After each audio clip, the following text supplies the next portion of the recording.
वंदे सूर्यतताकवन्निनयनं वंदे मुकुन्दप्रियं वंदे भक्तजनाश्रयं च वरदं वन्दे शिवं शङ्करं श्रीराधामणि स्वामिनि अरुमेरा दे तीर्थधाम जन्म जन्म हृदि जीवं श्रीचरणं श्रीकृष्णं वन्दे जगद्गुरुम्।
भजे मुरारी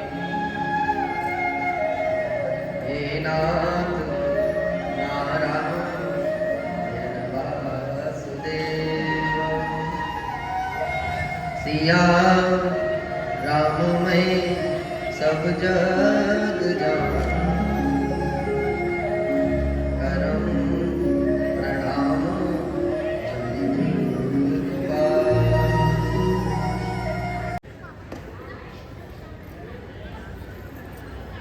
अपनी धुन में रहता हूँ अपनी धुन में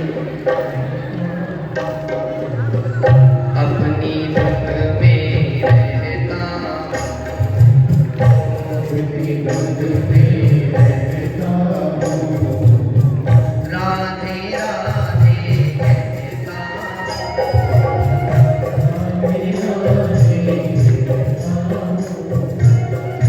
अपनी धुन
अधूरे होते। बाबा तुलसीदास जी ने भी रामचरितमानस को बाद में लिखा है, उससे पहले स्वामी वाल्मीकि जी महाराज ने भगवान श्री राम के चरित्र का वर्णन किया है। और उन्हीं वही राम नाम जो हमारी जिह्वा को पवित्र करता है, जिनके कारण से आज हम भगवान राम के विस्तृत जीवन को जान पा रहे हैं। यदि हम किस भगवान राम के जीवन को जान पा रहे हैं तो उसका कारण है सिर्फ वाल्मीकि। कौन है? वाल्मीकि। आपने कभी यह विचार नहीं किया किसी ने भी कि आखिर ये जो बीज हमारे दिमाग में डाला गया, ये डाला क्यों गया? किसी ने विचार नहीं किया आज तक कि हमको हमारे भारत के अंदर तो जाति नाम का कोई शब्द ही नहीं था।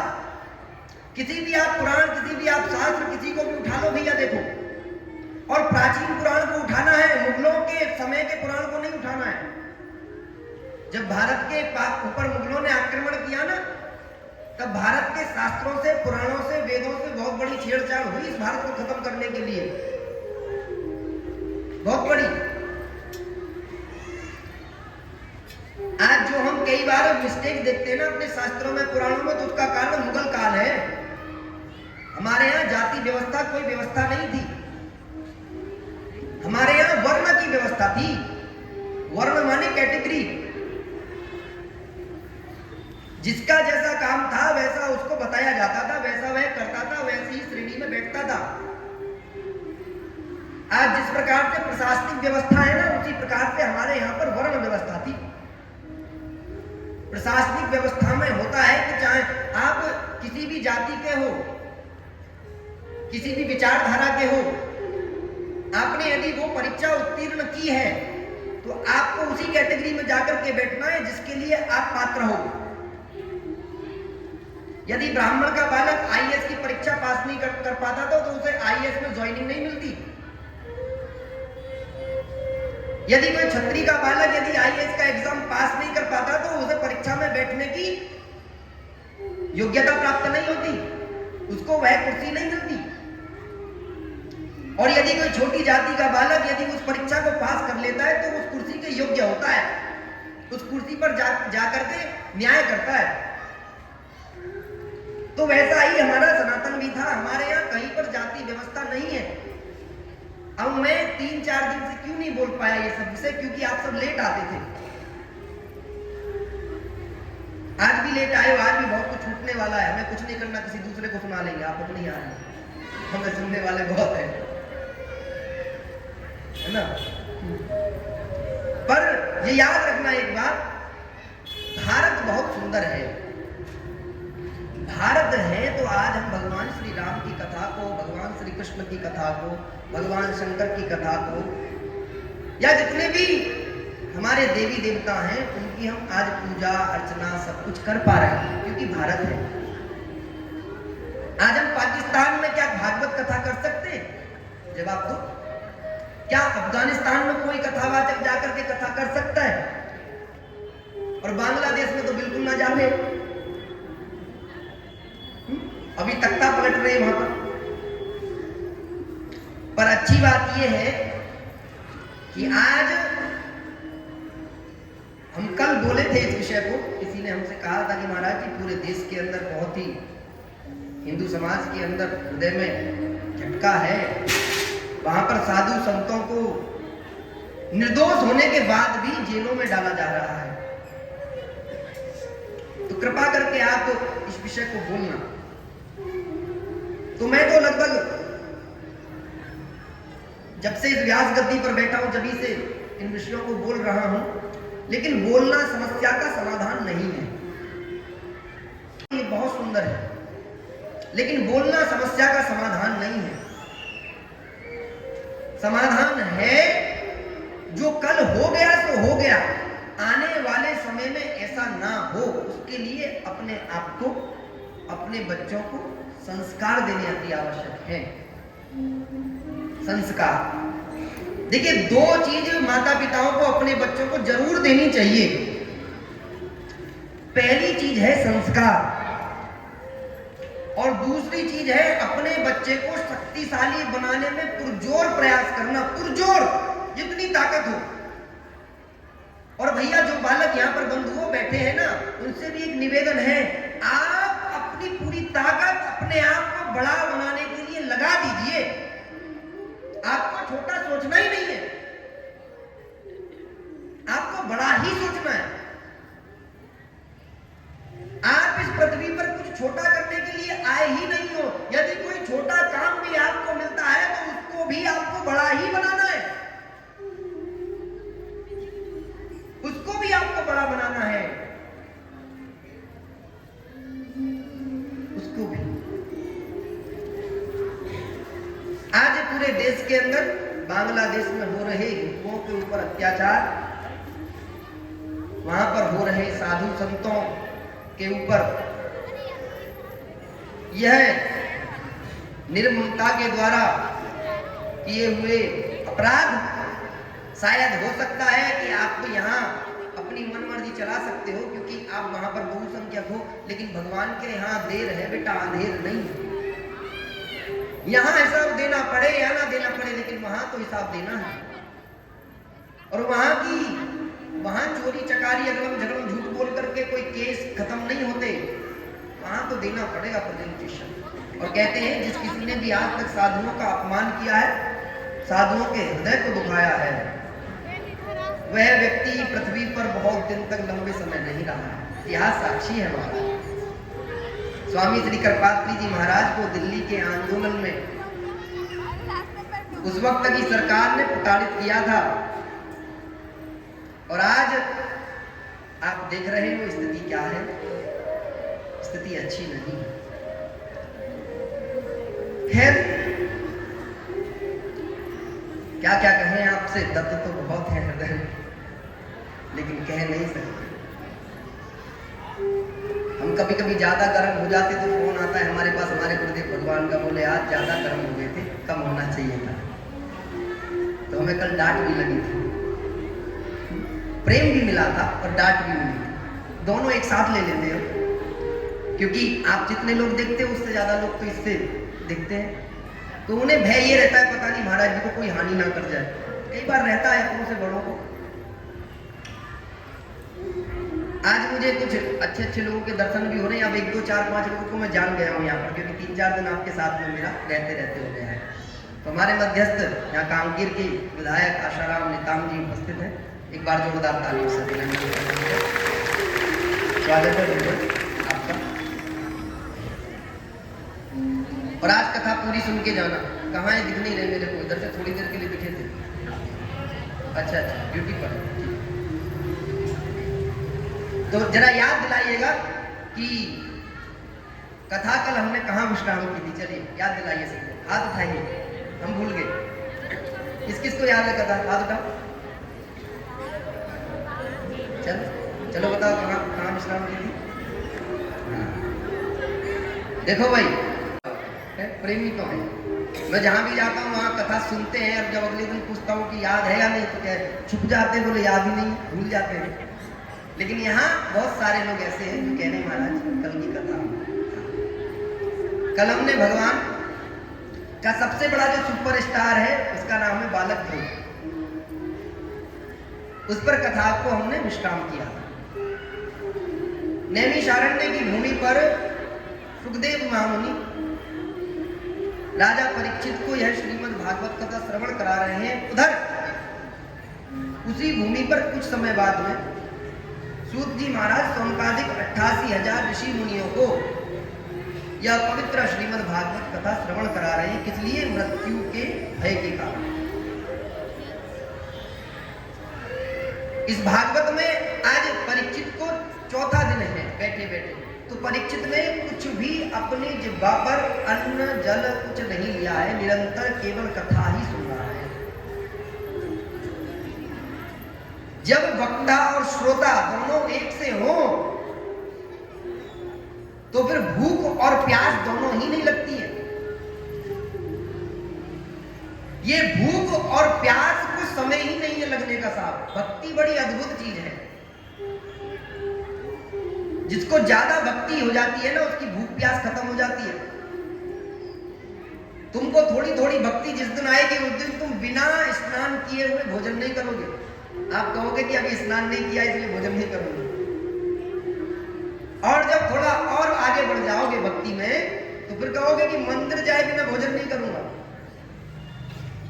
और जब फिर और भक्ति में आगे बढ़ोगे तो फिर कहोगे कि महाराज मंदिर जाने से पहले तो मैं अपनी जिह्वा पर जल भी नहीं रखता, पहले भगवान के दर्शन करता हूं जाकर के, उसके बाद मैं कुछ ग्रहण करता हूं।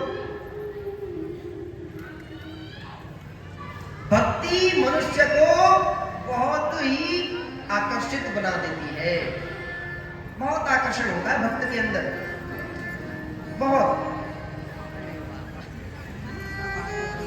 एक इस पृथ्वी पर भागवत के अंदर वर्णन आता है कि इस पृथ्वी पर एक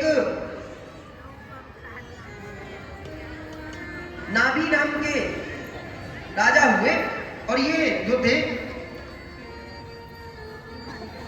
इन नाभि के घर के अंदर भगवान ऋषभदेव आए थे। भगवान ऋषभदेव का नाभि के घर में अवतार हुआ था। ये ऋषभदेव कोई और नहीं है, आज जो हम जैन परंपरा को देखते हैं उसके सबसे पहले तीर्थंकर भगवान श्री ऋषभदेव हैं। जैन कोई धर्म नहीं है, ध्यान से सुनना। आज जैन कोई धर्म नहीं है। जो व्यक्ति जैन के पीछे धर्म लगा रहा है इसका मतलब उन्होंने अपने जिन्होंने इस परंपरा को प्रारंभ किया उन्हें इसके बारे में अधूरा ज्ञान है। जैन हमारे यहां परंपरा है,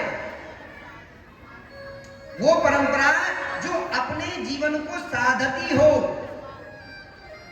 जिस प्रकार से हमारे यहां पर नागा संप्रदाय है,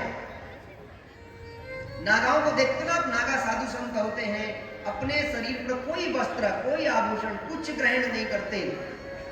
संसार में तब ही आते हैं जब कभी कुंभ लगता है। वैसे ही ये जैनी ऋषि भी हैं, इनका जीवन भी बड़ा तपस्वी है। यदि किसी को एक बार तपस्या का अर्थ समझना है तो इस जैन परंपरा को देखना साहब। इन देवतुल्य मनुष्यों के घर के आंगन की चौखट पर भी जब हम पैर रखते हैं तो हमको ऐसा लगता है मानो भगवान के मंदिर में प्रवेश कर रहे हो। इतनी शुद्धता और इतनी पवित्रता इनके घरों में होती है, इतनी पवित्रता।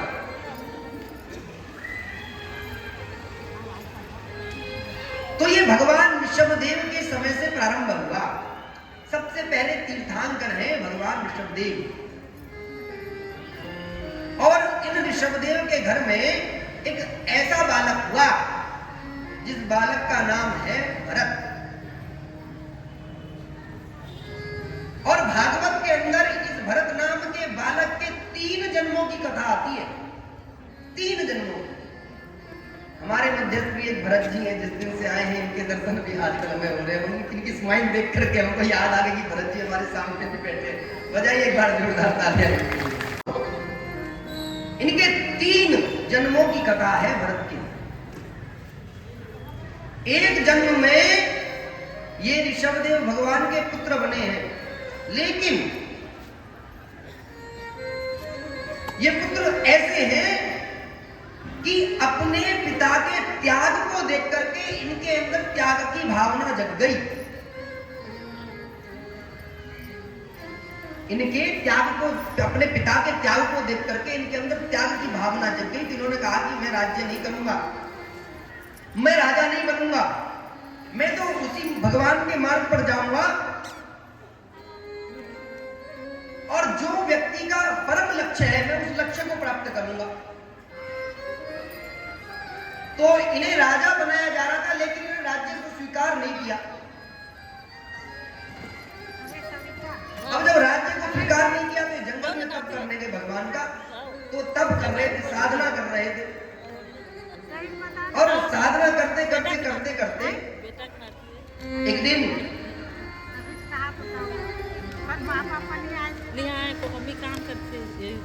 इनको दिखा कि एक नदी में एक हिरनी रही है और उसके ऊपर सिंह प्रहार कर रहा है। सिंह उसका इंतजार कर रहा है कि हिरणी कब जल में से निकलेगी और मैं कब इसको खाऊंगा। तो हिरणी बार बार तट के पीछे लौट जाती है, बार बार नदी में आती है, लौट जाती है। वह हिरणी गर्भवती थी। एक दिन हिरणी पर भूखा रहा नहीं गया, इसलिए हिरणी ने जब नदी में छलांग लगाई तो वो जब छलांग लगाई तो छलांग लगाते लगाते लगाते लगाते आज शेर इंतजार करना था, तो शेर दिख नहीं रहा था, शेर छुप गया था। जैसे मानो किसी को लगता है ना कि कोई छुप गया कि अब रास्ता पार कर लो, वैसे हिरणी भी पार कर रही थी। तो जब हिरणी ने उस नदी को छोड़ना चालू किया तो तट के पहाड़ जैसी आई तो महाराज ये जो हिरणी थी ये दोबारा से नदी में कूदी तो तब ही गर्भवती हो गई, मतलब तब ही इसका गर्भाधान हो गया, तब ही इसके गर्भ से वो बालक निकल गया। अब हिरणी को तो शेर खा गया, लेकिन वह बालक नदी में डूबने लगा। तो भरत जी महाराज ने सोचा कि सबसे पहले जीवों की रक्षा करना ही परम कर्तव्य है।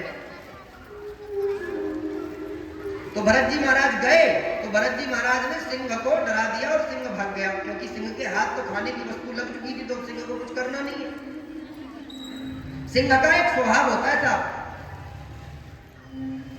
सिंह हमेशा जीव हत्या नहीं करता। सिंह को जंगल का राजा वैसे ही नहीं कहा गया है। जिस प्रकार से हम अपना पेट मतलब स्वाद के लिए मांस खाते हैं ना, वैसे सिंह नहीं खाता।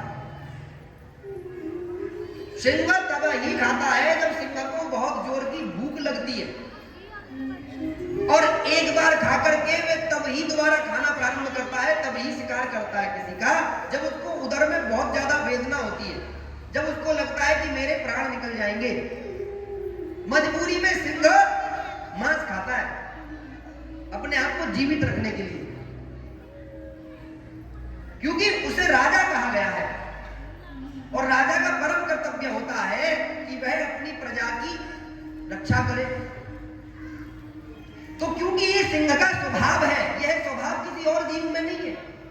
सिंह को शक्ति के बल पर राजा नहीं कहा जाता, सिंह को स्वभाव के बल पर राजा कहा जाता है।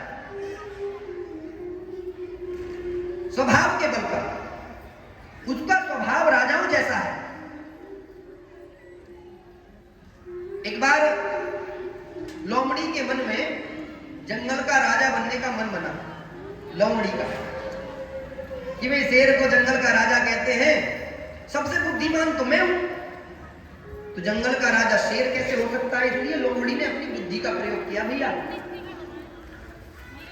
तो लोमड़ी सबसे पहले जंगल में जगह जगह गई कि जंगल में जो शेर रहता है वो देखो कितना अत्याचारी है, वो हम सबके बच्चों को खा जाता है, उसके डर के मारे हम उसके पास नहीं जा पाते, उससे अपनी कोई बात नहीं रख पाते। इसीलिए एक काम करते हैं कि जंगल के सारे जीव जंतु को इकट्ठा करो कि एक नया राजा चुनना है जंगल का। अब सबके पास में गई तो जाकर के बैठी तो सबने कहा हाँ बहन आएंगे। सबने बड़ी सी बैठक बुलाई महाराज, सारे कहीं बंदर जिराफ लोमड़ी सब इकट्ठे हो गए। बैठक में खूब जय मैंने हुई जितनी होनी थी। बाद में निष्कर्ष ये निकला कि जिसकी वोट सबसे ज्यादा होगी, जिसकी संख्या सबसे ज्यादा होगी, उसी को राजा बनाया जाएगा। अब महाराज संख्या में जंगल में बंदर ज्यादा थे, तो बंदर को राजा, बंदर का एक सरदार को राजा बना दिया गया। अब एक दिन की बात है, शेर अपना आराम से छांव में लेटा था। शेर को निमंत्रण गया था बैठक के लिए, लेकिन शेर नहीं गया। शेर आलसी भी होता है, तो शेर जब नहीं गया तो सबने बंदरों को राजा बना दिया। अब एक दिन की बात है, लोमड़ी जा रही थी तो शेर को भूख लगी, तो पहले लोमड़ी को ही शेर ने बहुत तेज दौड़ाया। लोमड़ी हाँफती हाँफती जान बचा करके जैसे तैसे अपने घर पहुंची, तो शेर लौट ही आया। अब बाई चांस लोमड़ी का बच्चा एक दिन जा रहा था तो शेर भूखा तो था ही। सब अपने प्राण बचाने के लिए भगते, वैसे जंगल में भी भागदौड़ होती है। तो लोमड़ी के बच्चे को आज शेर ने दबोच लिया। लेकिन खा नहीं रहा है, केवल दबोच के बैठाया हुआ है। तो लोमड़ी भगी भगी भगी भगी गई। अब शेर के पास में जाने की तो हिम्मत नहीं है, क्योंकि अभी तो लोमड़ी का बच्चा हाथ में, पता चली लोमड़ी भी हाथ में आ गई। तो भागी भागी कहाँ गई? राजा के पास में गई। भागी भागी भागी भागी राजा के पास में गई। राजा साहब सुनो ना। हाँ बताओ बताओ। राजा साहब, मेरी संतान को, मेरे पुत्र को शेर ने दबोच लिया है। आप चलो, आप जंगल के राजा बनाए गए हो, आप जंगल के राजा नियुक्त किए गए हो, आपको जाकर के उन्हें बचाना है। तो बंदर ने कहा हाँ तुरंत बचाएंगे। तो बंदर ने खींची खींची खींची मचाई, बहुत सारे बंदर इकट्ठे हो गए। बंदर ने अपनी भाषा में गई, चलो राजा के ऊपर आक्रमण करना है, शेर के ऊपर। तो सारे बंदर चले। अब बंदर ये इंतजार करे कि पहले कौन चलेगा। खैर हिम्मत जुटाई, लोमड़ी आगे आगे, बंदर पीछे पीछे, कूद फांद करते हुए। कहां पर है शेर? खूब जोर जोर से गए साहब, जोर जोर से गर्दा काटते हुए। कहां पर है, कहां पर है, कहां पर है? दूर से। अब जैसे जैसे शेर की नजदीकी दिखे, वैसे वैसे संख्या कम हो जाए, पीछे से गायब आधे जानवर। खैर अब राजा नियुक्त किए थे तो लड़ना भी जायज था। तो बंदर ने कहा कि भाई जंगल में बदनामी हो जाएगी। तो बंदर ने क्या काम करा, खूब जोर से शोर मचाया। अब शेर आराम से बैठा है, शेर कुछ नहीं कह रहा, किसी को अपना दबोचे बैठा है। बोले जब समय आएगा, जब ये सब क्या कहते हैं शोर शराबा मच जाएगा, जब अपना काम करेगा, क्योंकि भोजन शांति से ही करना चाहिए साहब। तो इस क्रांति में थोड़ी ना भोजन होगा। खैर अब बंदरों ने खूब पेड़ के ऊपर कूदा फांद मचाई, लेकिन शेर के पास में कोई ना जावे। और आखिरकार में शेर का दिमाग खराब हुआ। शेर ने कहा कि भाई ये तो कह करते रहेंगे, अपना खाओ, आज क्रांति में खाओ। तो शेर ने लोमड़ी के बच्चे को खा लिया। लोमड़ी बहुत नाराज हुई राजा के ऊपर कि बंदर साहब, तुमको तो राजा बनाने कोई लाभ नहीं हुआ, इतनी बड़ी संख्या थी तुम्हारी, इतने सारे लोग थे तुम्हारे, उसके बाद भी तुम इनको बचा ना सके। तो बंदर ने कहा कि लोमड़ी बहन सुन, एक बात मेरी ध्यान से सुन, ये बता हमने बचाने में कोई कमी करी हो तो बता। तू हमारे पास में आई, तूने कि चलो तो हम गए, मैं पूरी सेना लेकर के गया और पूरा दमखम मैंने दिखाया, पूरा जोर शोर मैंने मचाया, खूब जितना प्रयास था, खूब थका। आज मैं जितना सुबह खाया था सब मैंने पेड़ पे कूदा फांदी करके सब पचा दिया। बोले महाराज, लेकिन जिसके पास में मेरा बालक था उसके पास तो एक भी नहीं गया लाने के लिए। बोले वहां जाके क्या हम मरते? क्यों? वो बल में, बुद्धि में, सब में बलवान है। राजा व्यक्ति स्वभाव से होता है, चुनाव से नहीं। यदि गधों को राज सिंहासन दे दोगे ना तो महाराज गधे की तरीके से चलाएगा, और शेर को चाहे राज सिंहासन मिले या ना मिले, वो राजा है अपने स्वभाव का। तो भरत जी महाराज ने उस हिरणी के बच्चे को अपने पास में रखा, और उस बच्चे को अपने पास में जब रखा तो उस बच्चे से इतना मोह हो गया, इतना मोह हो गया कि साधना से पहले वो बालक उन्हें दिखने लगा। वो बालक, वो हिरणी के बच्चे में अपना बालक, मतलब अपना बालक समझ करके उसको लालन पालन करना प्रारंभ कर दिया। और उससे इतना प्रेम हो गया, इतना प्रेम हो गया, इतना प्रेम हो गया कि एक दिन वह हिरण का बच्चा, जैसे कि जीव जंतुओं की आयु कम होती है ना, तो वो भरत जी के सामने जब उसने अपने प्राण त्यागे तो भरत जी को ऐसा लगा कि उनके प्राण निकल गए। तो उसी की याद में भरत जी ने भी अपने प्राण त्याग दिए, जंगल गए थे साधना करने के लिए, और वहां पर जाकर के मोह का शिकार हो गए। हमारे साथ भी जीवन में वैसा ही कुछ होता है, वैसा ही कि हम घर से निकलते हैं कुछ करने के लिए और करके कुछ आते हैं। देखो भैया, प्रेम में और मोह में, दोनों में अंतर है। मोह व्यक्ति को बांधता है और प्रेम व्यक्ति को शक्तिशाली बनाता है, शक्तिशाली। प्रेम कभी तुमको बांधेगा नहीं, मोह तुमको बांधेगा। मोह का स्वरूप क्या है, ध्यान से सुनना। एक मोह का स्वरूप आपने देखा कि भरत जी महाराज ने मोह के कारण से उसके साथ साथ अपने भी प्राण त्याग दिए।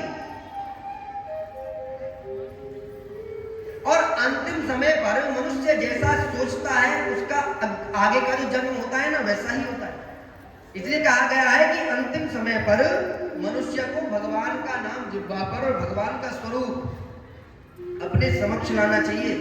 कुंती ने मांगा था ना कि भगवान जब मेरे प्राण निकले तो आप अंतिम समय में मेरी अपनी छवि मेरे सामने रखना,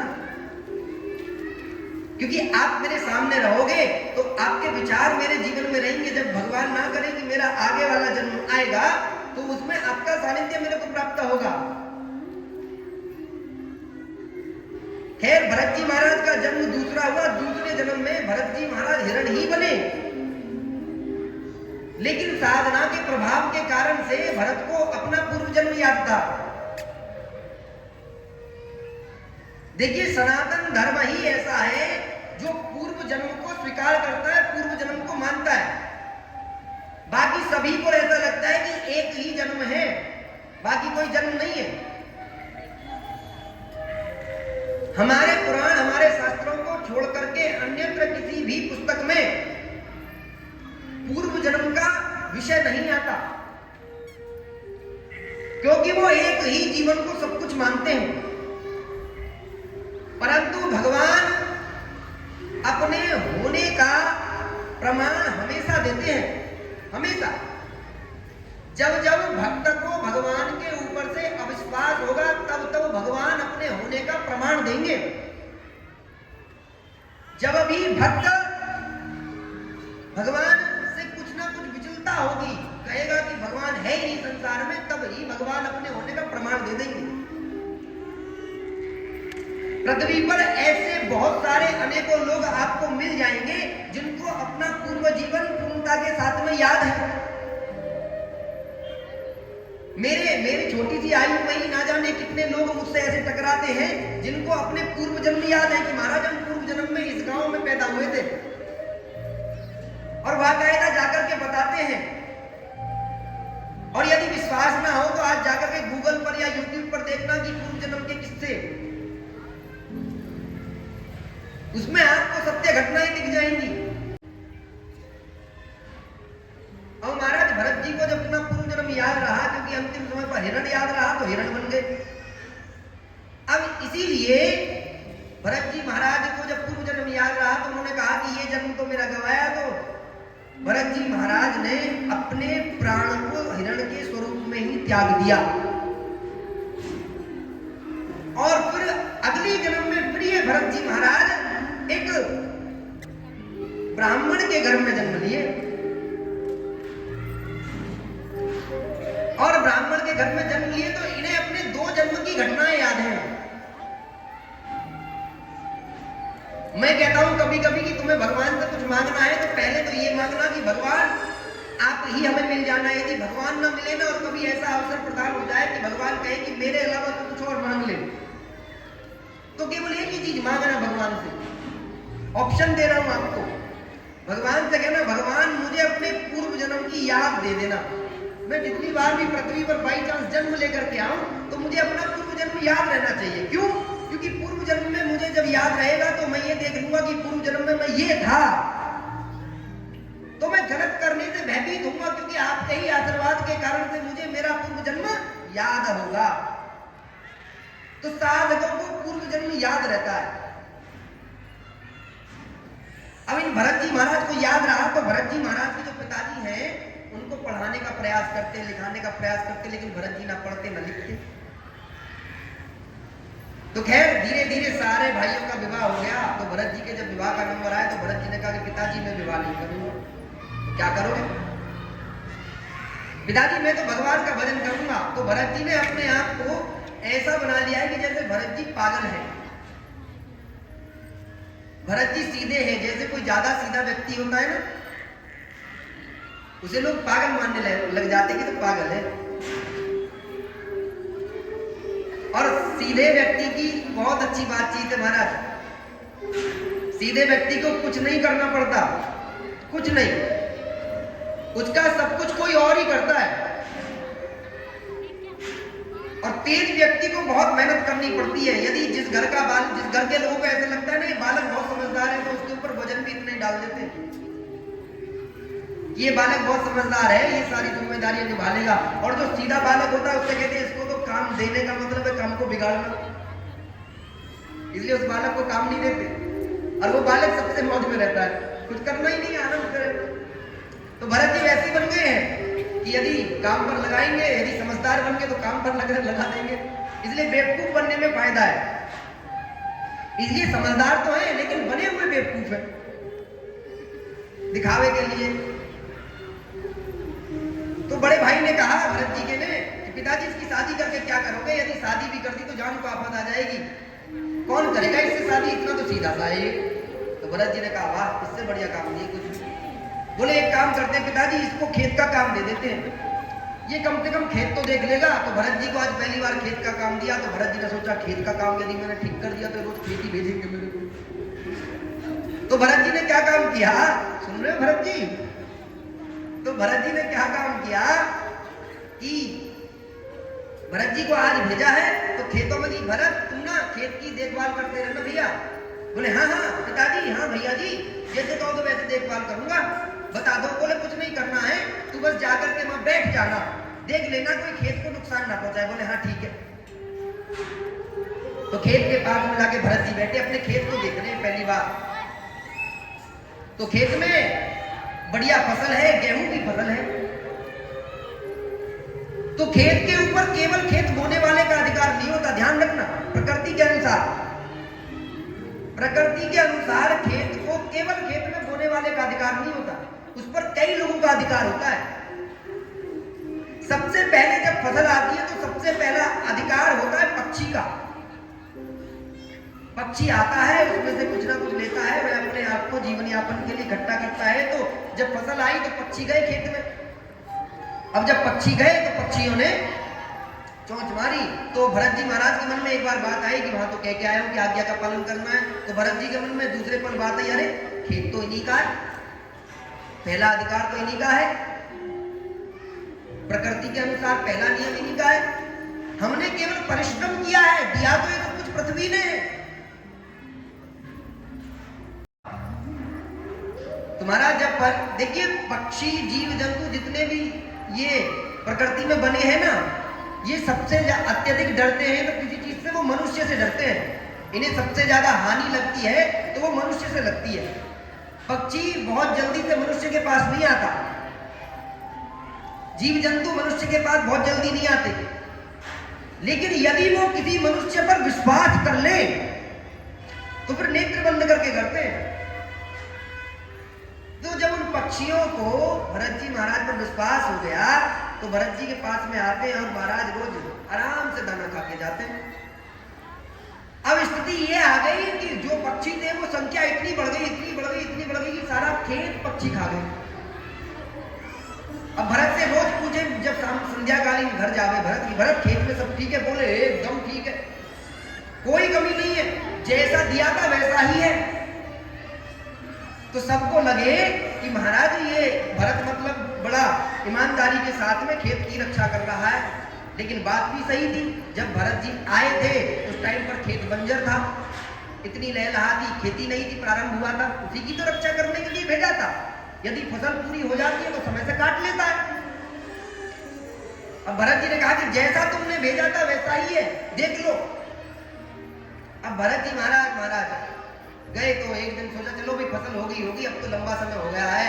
तो पिताजी भाई बंधु सब गए खेत को देखने, तो खेत में महाराज कुछ नहीं पाया। भरत से पूछा, अरे भरत सब गायब कर दिया, कौन खा गया, किसको बेच दिया बताना। तो बोले राम जी की चिड़िया आई थी, राम जी की चिड़िया खा गई। तो बड़ा सबको गुस्सा आया साहब। बोले तेरी राम जी की चिड़िया ऐसी थी कि पूरा खेत खा गई, चिड़िया का पेट इतना बड़ा हो गया। बोले एक दिन से थोड़ी खा रही है, वो तो जब से तुमने मुझे भेजा जब ही से खा रहे। तो भरत पर बड़ा गुस्सा आया भाइयों को, तो भाइयों ने भरत को मार पीट करके भगा दिया। भरत ने कहा कि अब बंधन से छूटे। दो प्रकार के लोग घर में होते हैं, दो प्रकार के। एक प्रकार का व्यक्ति होता है जिसे माता पिता घर में ही रखना चाहते हैं कि ये मेरी बड़ी अच्छी संतान है, महाराज ये मेरी सेवा करेगी। एक संतान ऐसी होती है कि जिससे कहते हैं घर में जितना कम से कमाए इतना ही फायदा है। तो ये दूसरे नंबर की बन गए हैं इस टाइम पर उनकी नजर में, ये जितना घर में कमाए उतना ही ठीक है। तो भरत जी महाराज जा रहे हैं महाराज पैदल पैदल। आज भरत जी महाराज के मन में वैराग्य जग गया है। तो ये भरत जी महाराज जब बीच में गए रास्ते में मार्ग में तो जा रहे हैं तो चोरों ने इनको पकड़ लिया। चोरों ने इसलिए पकड़ लिया कि चोर प्रत्येक वर्ष साधना करते थे और मां काली की पूजा करते थे, मां काली को भेंट चढ़ाते थे। तो उनकी यह परंपरा थी कि वो किसी ना किसी मनुष्य की भेंट चढ़ाते थे। मां काली को भेंट स्वरूप मनुष्य देते थे और जो भी उस समय पर मिल जाता था उसी को बलि दे देते थे। तो आज भरत जी महाराज मिल गए। तो भरत जी महाराज को जब चोर पकड़ के लेके गए, डाकू पकड़ के लेके गए, तो भरत जी ने पूछा कहां ले जा रहे हो? बोले तुम्हें भगवान के पास में लेके जा रहे हैं, आज तुम्हें भगवान को अर्पित कर देंगे। तो भरत जी बोले वाह वाह वाह, इससे बढ़िया कोई बात नहीं हो सकती साहब। भरत जी चल दिए, सीधे हैं, भोले हैं, चल दिए। अब गए तो वहां पे माता काली के पहले दर्शन किए। भाई बहुत बढ़िया बात हुई, बहुत बढ़िया बात हुई। आज तो मां भगवती जगदम्बा का दर्शन हो गया। पहली बार ही घर से निकले माता जगदम्बा में। भरत जी से कहा भरत लेट जाओ। भरत जी लेट गए। चोर सोचे रहे कितना भोला आदमी पल्ले पड़ गया है, कुछ ना हाथ चलाना ना पैर चलाना, जो कह रहे हैं वही करे जा रहा है। अब भरत जी जैसे लेटे तो भरत जी को जैसे ही चोर फरसा मारने के लगे, तुरंत ही मां भगवती जगदम्बा, मां भगवती काली का प्राकट्यकरण हो गया और स्वयं भरत की रक्षा आज मां भगवती ने करी है कि भरत तो जैसा सरल हो ही नहीं सकता कोई। आज जो भरत की बलि दे रहे थे, आज मां भगवती काली ने उनको ही बलि दे दी। उनको ही ध्यान रखना। हमारी जो ये गलत परंपरा है ना, कभी कभी मनुष्य का हानि भी करती है। हम कई लोग मंदिरों में जीवों की हत्या करके चढ़ाते हैं ना, ये पाप है, ये अपराध की श्रेणी में आता है। जगह तुम्हें खड़ा कर दिया जाए तो तुम अपने हृदय से क्या कहोगे? यदि मैं कल तुमसे कह दूं कि तुम्हें जिस प्रकार से तुम बलियां देते हो, कोई बकरी की देता है, कोई बकरे की देता है, कोई किसी चीज की देता है, यदि मैं ये कह दूं कि इनकी बलि नहीं देनी है, कल तुम ही चढ़ोगे, कल तुम्हें ही भगवान को अर्पित करना है, तो चलोगे क्या? बताओ बताओ, किसका मन है भगवान को अर्पित होने का? हम कल ही चढ़वा देंगे। जब तुम नहीं जा सकते तो फिर तुम जीवों की हत्या क्यों कर रहे हो भाई? भगवान का काम पृथ्वी पर अवतरित करना है, पृथ्वी पर भेजना है। या भगवान तुम्हारी तरह मांसाहारी नहीं है। भगवान विष्णु मांस का सेवन नहीं करते। हमारे यहाँ विपरीत परिस्थितियों में क्रोध में आकर के राक्षसों का संहार किया है। अब जब परिस्थिति थी तो क्या माता काली जभी से खून की प्यासी है कि रोज ही खून चाहिए उनको? आप अपने मन में विचार करो कि कभी तुम युद्ध की उस पर खड़े हो भूमि में और तुम्हारे सामने ऐसी परिस्थिति आ जाए कि तुमको सब कुछ करना पड़े। सैनिक का धर्म है हमारा, सैनिक सब कुछ उसके धर्म के अंतर्गत आता है, परिस्थिति के अंतर्गत। और इस वक्त परिस्थिति अनुसार कुछ करना पड़ गया तो क्या सैनिक को तुम रोज वही काम कराओगे? हमारे देवी देवताओं के यहाँ पर बलि का अर्थ होता है समर्पण, और समर्पण अपना किया जाता है, किसी जीव जंतु का नहीं किया जाता। अपने स्वाद के कारण से कुछ लोग इस प्रकार की आज भी परंपराएं चलाई हुई हैं। ये हिंदू धर्म के नाम पर जो लोग इस प्रकार से बलि प्रथा चला रहे हैं, वह बहुत ही बड़ा अपराध कर रहे हैं। इस अपराध को रोकने के लिए हिंदू समाज को ही खड़ा होना होगा और स्वतंत्र रूप से बोलना होगा। स्वतंत्र सही मार्ग देना होगा। तो भरत जी महाराज क्या कर, भगवान ने, मां जगदम्बा काली ने स्वयं रक्षा करी। भरत से कहा कि भरत इतना भोला नहीं होना चाहिए भाई। बोले मां जहां तुम कहोगे वहां चल देंगे हम तो। मैं तो भगवान के पथ पर निकला हूं, भगवान के मार्ग पर निकला हूं, जहां कहोगी वहीं चलूंगा। और भगवान से प्रत्येक मनुष्य को कहना भी चाहिए कि प्रभु आप जहां लेके चलोगे वहां चल देंगे। जहाँ ले चलोगे वहीं मैं चलूंगा। गाइए परिभाव से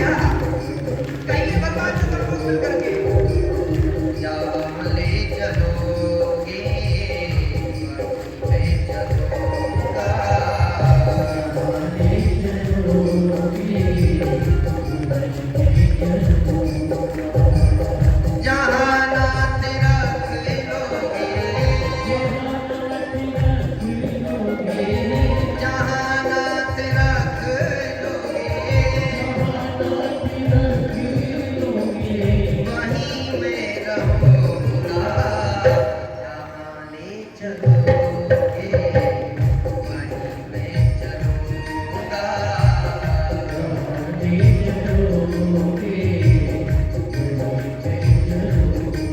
करिए भगवान को अपना ये भाव अर्पण बड़े भाव से कि ठाकुर जी जहाँ लेके जाओगे ना वहाँ चल देंगे। सुख में भी आप ही के साथ चलेंगे और जब दुख आएगा तो भी आप ही के साथ चलेंगे। जहाँ लेकर जाओ आपकी मर्जी।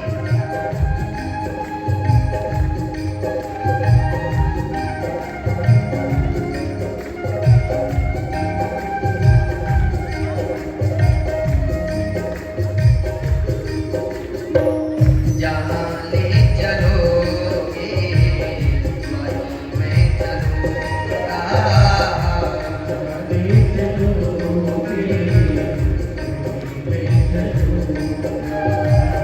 जहाँ नाथ रख लोगे, जहाँ नाथ रख लोगे, वहीं मैं रहूँगा। जहाँ ले चलोगे, वहीं मैं चलूँगा।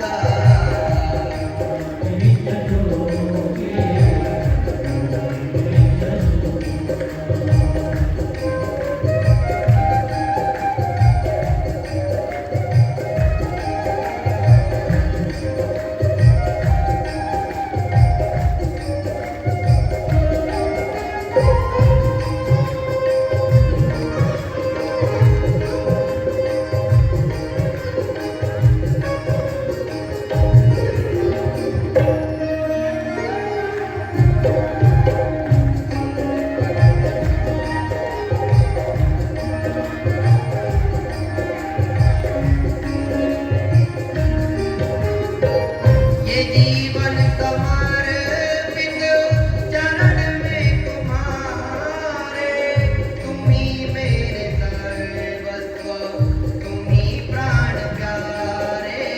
ये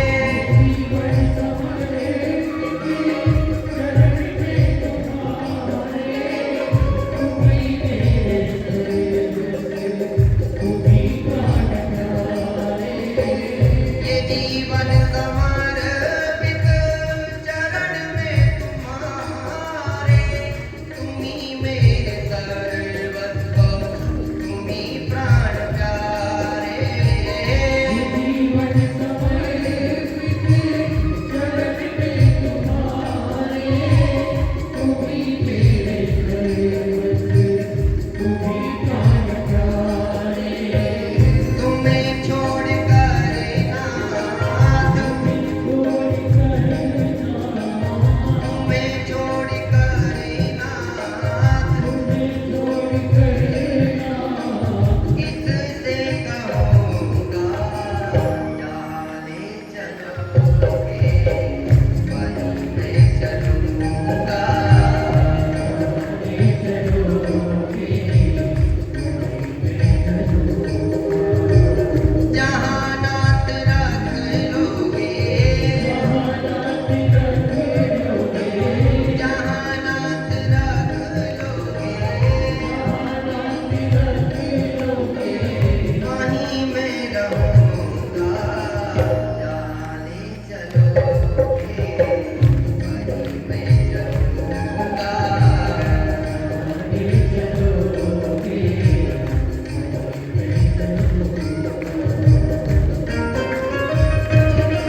कर लो करा लो भगवन जो तेरी मर्जी।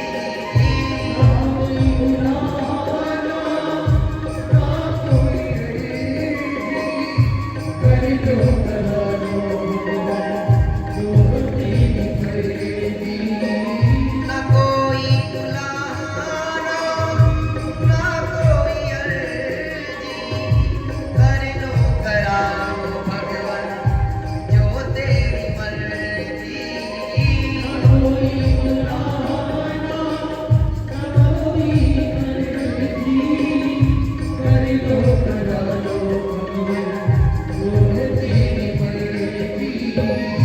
कहना होगी तो भी कहना होगा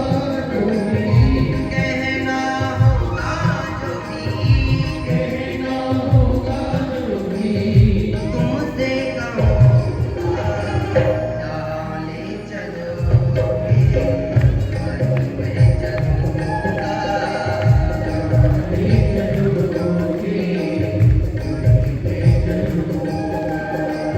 जहाँ नात रख लोगे जहाँ नात रख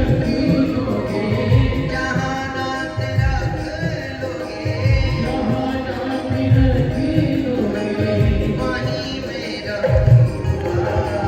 जहाँ ले चलोगे वहीं मैं चलूँगा।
दयानाथ दयानिधि मेरी अवस्था तेरे ही हाथों में मेरी व्यवस्था। दयानाथ दयानिधि मेरी अवस्था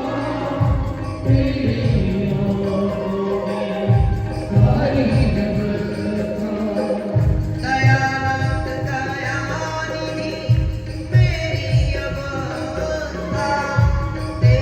ही हाथों में मेरी व्यवस्था।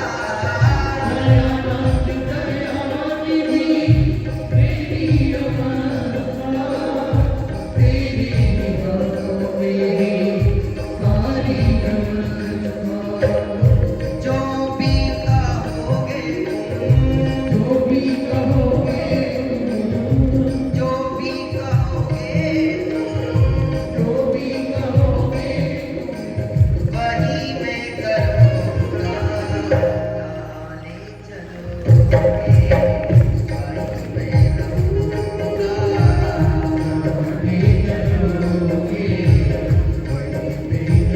रहूँगा।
भगवान से प्रत्येक दिन सिर्फ यही कहना, प्रभु जहां आप लेकर के चलोगे वहीं चल देंगे। वैसे भी मनुष्य की यात्रा अपने हाथ में नहीं है, वैसे भी यदि चाहोगे तो भी मनुष्य की यात्रा अपने हाथ में नहीं है। मनुष्य जब इस पृथ्वी पर आता है तो वो अपनी यात्रा स्वयं तय नहीं करता। उसे संसार में क्या बनना है उसके हाथ में नहीं होता। कितने लोग प्रयास करते हैं अपने आप को बनाने का, लेकिन बन नहीं पाते। क्यों? क्योंकि ईश्वर ने उनके लिए कुछ और कार्य चुना है। मैं कहता हूं एक बार अपने जीवन को ईश्वर के हाथ में देकर के देखो। कभी भगवान को अपने आप को समर्पित करके देखो। आप सत्य बता रहा हूं भैया, वो इतना बड़ा कारीगर है, इतना बड़ा कारीगर है, इतने बड़े निर्माण की मतलब निर्माण कर, उनसे अच्छा निर्माण किसी को करना नहीं आता। जितना अच्छा निर्माण तुम्हारा भगवान कर सकते ना, इतना अच्छा निर्माण कोई नहीं कर सकता, कोई नहीं, कोई नहीं कर सकता। इसीलिए अपने जीवन को भगवान को ही अर्पित कीजिए। भगवान से ही कहा करो, जहां ले चलोगे वही मैं चलूंगा। गाओ गाओ जरा, गाओ जरा, देखिए तुम कितने सुरीले हो।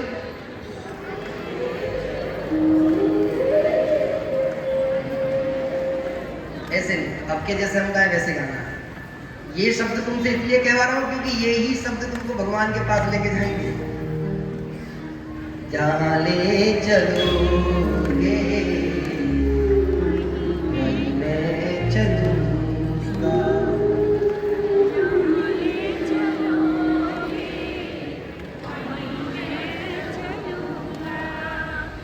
जहां नाथ रख लोगे,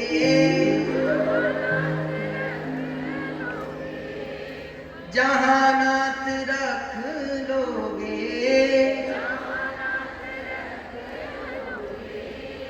वहीं मैं रहूंगा।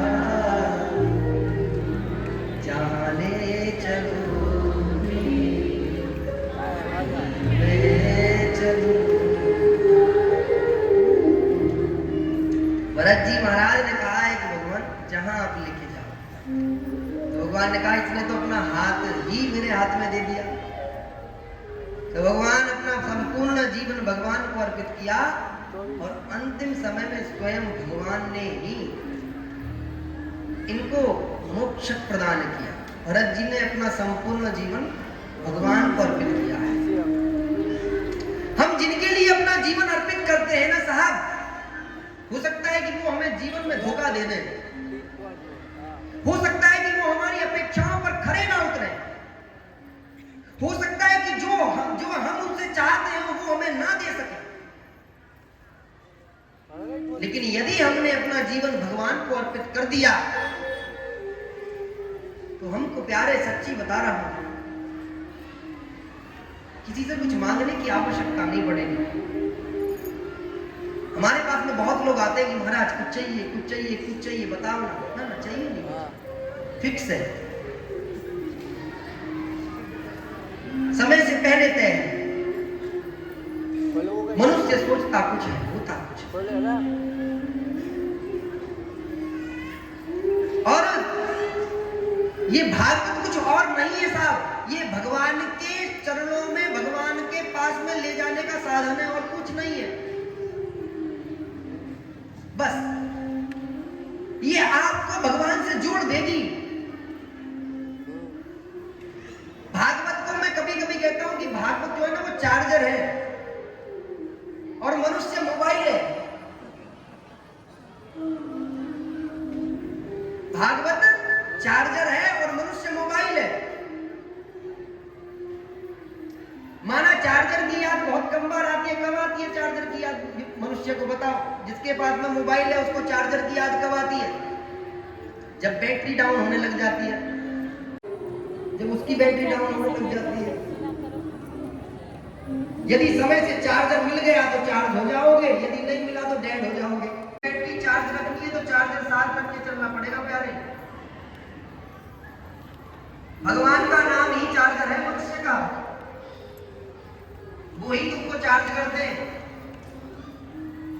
और यदि मोबाइल में रिचार्ज खत्म हो जाए, चलो बताओ, तो रिचार्ज कौन है? रिचार्ज है भगवान की कथा। यदि चार्ज भी लगा हुआ है मोबाइल में, एनर्जी भी भरपूर और रिचार्ज ना हो तो चलेगा क्या? तो भागवत है रिचार्ज और भगवान है चार्जर और मोबाइल है मनुष्य, तो तीनों ही चीज आवश्यक है। मोबाइल में रिचार्ज भी आवश्यक है और चार्जर भी आवश्यकता है। यदि भागवत श्रवण करोगे तो कभी भी भगवान से दूरी नहीं बना सकते। वो ही मोबाइल दूर रखा जाता है महाराज जिसमें रिचार्ज नहीं होता, बोलते किसी चार्ज होने के बाद भी, बोले इसकी कोई उपयोगिता नहीं है, बच्चों को खेलने के लिए दे दिया जाता है। वैसे ही इस मनुष्य के अंदर भी भगवान के नाम का रिचार्ज नहीं होता ना, उससे भी दुनिया खेलती है। भगवान कहते थे अब खेलो इससे बच्चों की तरह, तो कहीं बालक दीवार में फेंक के मारता है, कभी कहीं फेंक के मारता है और अंत में ये आता है कि टूट जाता है, परिस्थिति विपरीत हो जाती है। खैर, तो अपने जीवन का मतलब भागवत का एक ये मेरा उद्देश्य है कि आप सभी लोग भगवान के नजदीक जाएं। आगे चल के इसी श्रीमद् भागवत के अंतर्गत एक भक्त की कथा आती है जिसका नाम है प्रहलाद। आज पता है, आज यहाँ पर भगवानों के कितने अवतार होने हैं आपको पता है किसी को? आज कई अवतारों की कथा हमारे मध्यस्थ आने वाली है।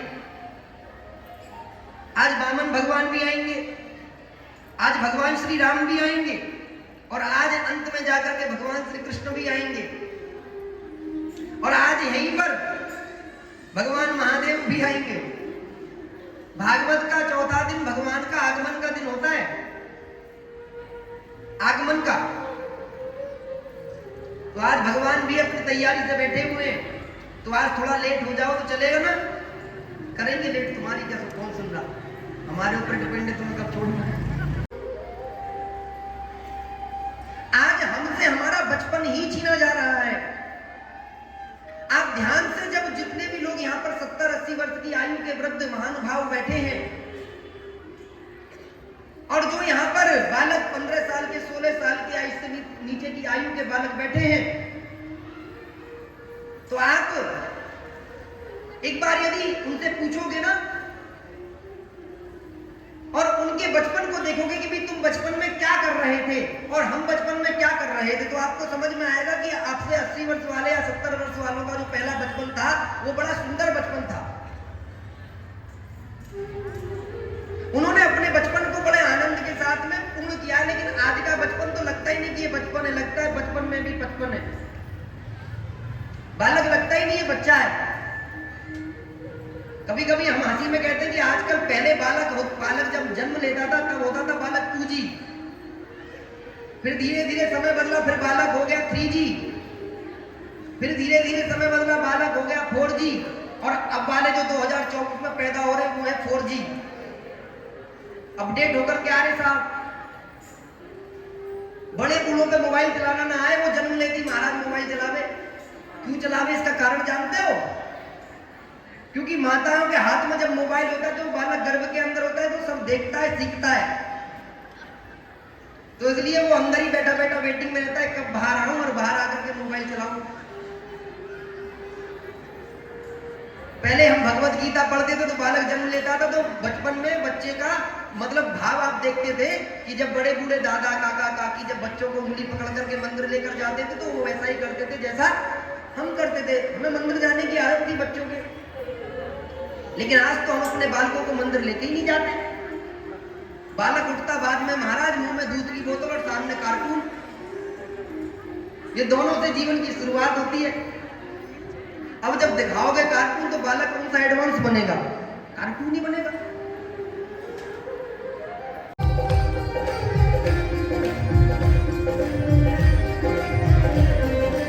जब जब जीवन में कष्ट आएंगे गोविंद में खड़े मिलेंगे, जान रखना इसके कष्टों से घबराना नहीं, कीर्तन बने रहना।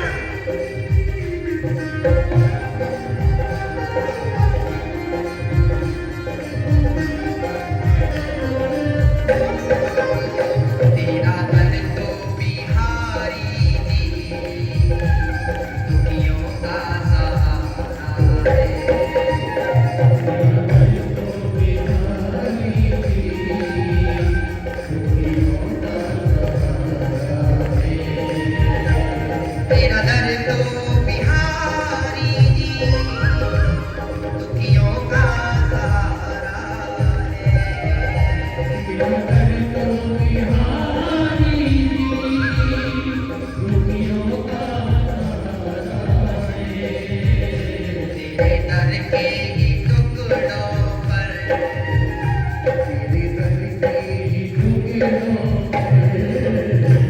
हम सबका गुजारा है।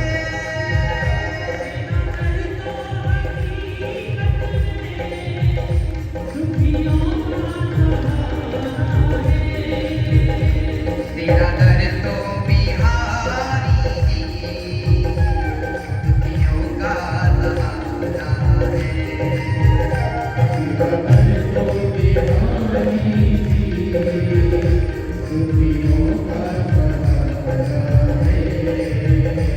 तेरे दर के टुकड़ों पर हम सबका गुजारा है।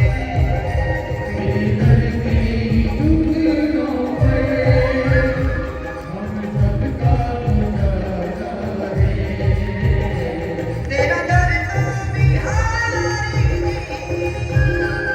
दुखियों का सहारा है। तेरा दर तो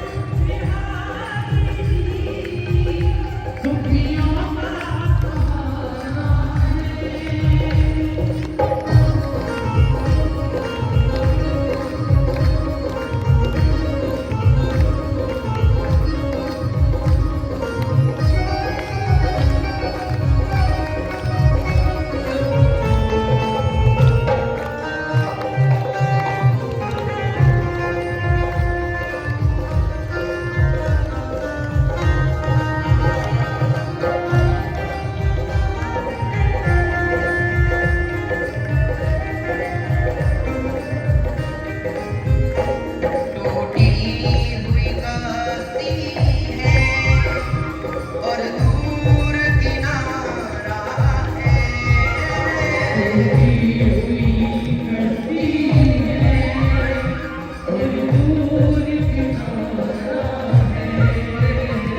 टूटी हुई कश्ती है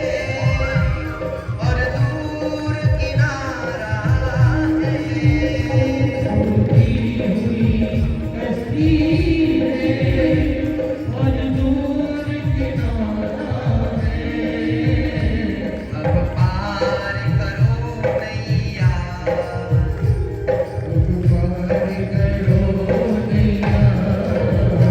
हमें तेरा सहारा है।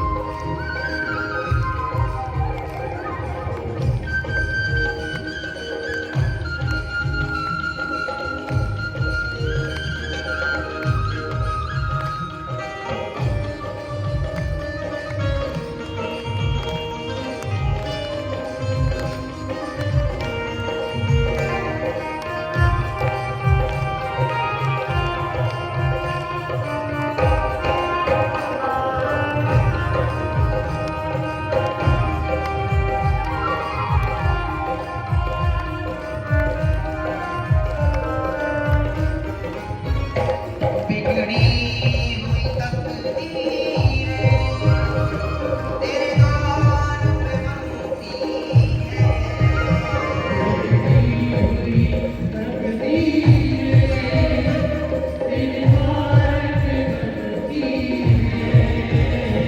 बिगड़ी हुई तकदीरें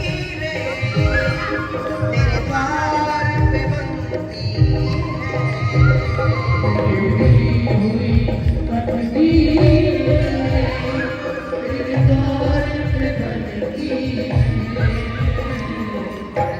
कोई नहीं अपना,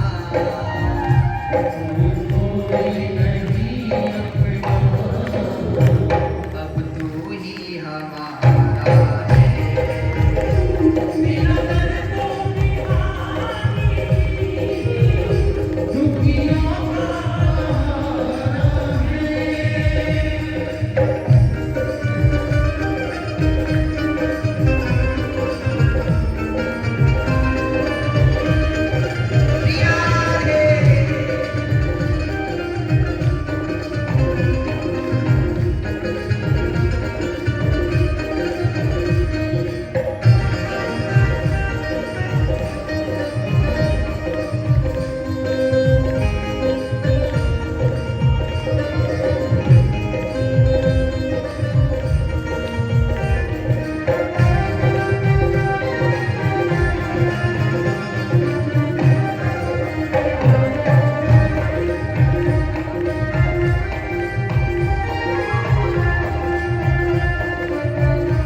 वास्तविक स्वरूप भगवान ने दिखाया है। और इतनी भगवान के सामने कण मात्र लग रहा है, छोटा सा, भगवान को मुख करके ऊपर देख रहा है तो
डोली में बैठा के स्वयं लेकर जा रहा है। आज अब जैसे भगवान के आने का समय हुआ तो धीरे धीरे धीरे धीरे महाराज देवता आकाश में है, बोले वो भगवान आने वाले हैं। सत्यव्रतम सत्यपरम त्रिसत्यम सत्यस्य योनिवतम सत्य, सत्य का अवतार होने वाला है। भागवत में सत्य कहा गया है भगवान को।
पुलिस विभागे